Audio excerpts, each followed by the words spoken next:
This is not just a fighter jet. This is a machine born from Cold War pressure, a predator built for speed, power, and sudden attack. This is the MiG-23 Flogger. In the 1960s, the Soviet Union faced a serious challenge. Western fighter jets were becoming faster, smarter, and more lethal. The American F-4 Phantom was dominating the skies. Radar technology was improving. Missiles were becoming more accurate, and the old MiG-21 was no longer enough. The Soviet Air Force needed something new, something faster, something heavier, something that could take off quickly, climb rapidly, and intercept enemy aircraft before they could reach Soviet airspace. The result was the MiG-23. The MiG-23 first flew in 1967, and from the very beginning it was different. Unlike previous Soviet fighters, it had variable geometry wings. That means the wings could move. They could sweep backward at high speed, or extend forward for better lift at lower speed. This feature gave the MiG-23 a unique advantage. With wings extended, it could take off from shorter runways. With wings swept back, it could fly at supersonic speeds above Mach 2.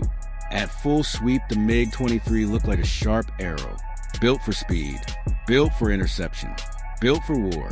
The engine powering this aircraft was a Tamansky R-29 turbojet, a powerful engine capable of pushing the jet beyond Mach 2.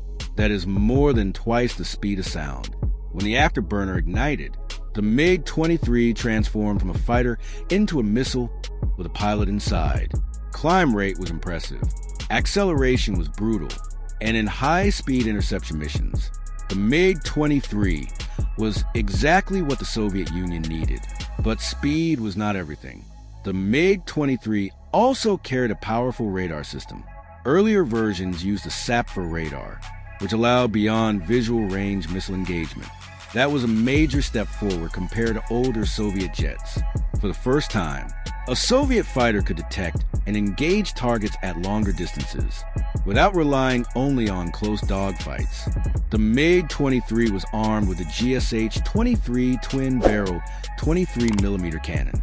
Deadly in close combat, it could carry air-to-air missiles, such as the R-23 and later the improved R-24. These missiles allowed it to challenge Western fighters at medium range. It could also carry heat-seeking R-60 missiles, which were extremely dangerous in dogfights. But the MiG-23 was not just an interceptor. It was also adapted for ground attack missions. Later variants carried bombs, rockets, and air-to-ground missiles, making it a multi-role aircraft. This flexibility made the MiG-23 attractive to many countries throughout the Cold War. The MiG-23 was exported widely to Syria, Iraq, Libya, India, Cuba, and many others. More than 5,000 units were produced, making it one of the most numerous supersonic fighters of its era. In combat, the MiG-23 saw action in multiple conflicts. It flew in the Middle East, in Africa, in the Iran-Iraq War, and even in the Soviet-Afghan War. Its combat record is complex in some engagements. It struggled against highly trained Western pilots flying aircraft like the F-15 and F-16. But in other situations, when flown by skilled pilots, the MiG-23 proved dangerous and capable. One of the biggest strengths of the MiG-23 was raw speed. It could climb fast, strike quickly, and escape. However, it was not known for gentle handling. At low speed, it could be unstable. Early variants had visibility issues from the cockpit, and pilot training played a huge role in performance. The aircraft required respect. It demanded skill. It was not forgiving. But that is what made it powerful. The MiG-23 evolved over time. Improved variants like the MiG-23 milliliters and MiG-23 MLD addressed many earlier weaknesses. Weight was reduced. Avionics were improved. Maneuverability became better, and reliability increased. By the 1980s, the MiG-23 had become a far more refined machine.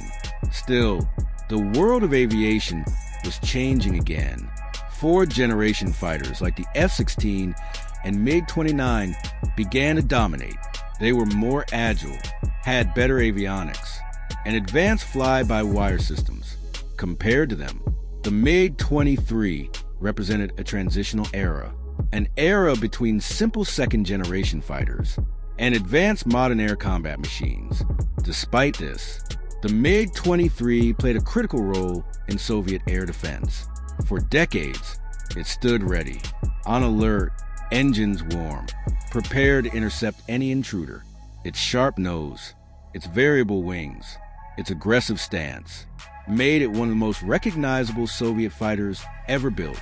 Even today, some MiG-23 aircraft remain in limited service, a reminder of Cold War tension, a reminder of rapid technological competition, a reminder that speed and innovation were survival. The MiG-23 was not perfect. It was demanding. It was sometimes misunderstood, but it was bold. It was a symbol of Soviet engineering ambition, a jet that tried to combine speed, range, and firepower into one powerful platform. And in many ways, it succeeded. When you see the wings sweep back, when you hear the roar of the R-29 engine, when the afterburner lights up the sky, you understand this was never just metal and fuel. This was strategy. This was fear. This was power. The MiG-23 Flogger, a Cold War predator, built to defend an empire, built to challenge the West, built to fly fast and strike first. And even decades later, it still commands respect. If you love military aviation and powerful fighter jet stories, make sure to like, share, and comment on this video.